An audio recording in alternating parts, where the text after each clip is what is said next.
Welcome to this tutorial. How to fix a Windows computer that hangs or freezes. Are you facing a problem with your PC hangs or freezes? In this video, we'll show you some steps to fix this problem. Please watch this video till the end and follow the steps.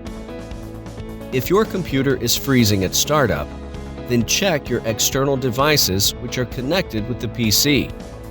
Just try to disconnect it, like here. I'm going to disconnect my external USB drive. Under the Devices and Drives on the right side, select your external drive. Right-click on it, and from the drop-down list, click on the Eject. Remove your external device or drive and close the File Explorer window. At the bottom left of the Windows taskbar, type System Restore in the search field. Click on the Create a Restore Point from the search result.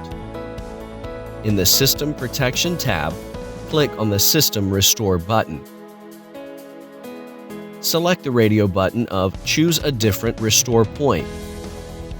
Click on the Next button. Select a date and time of your previous restore point.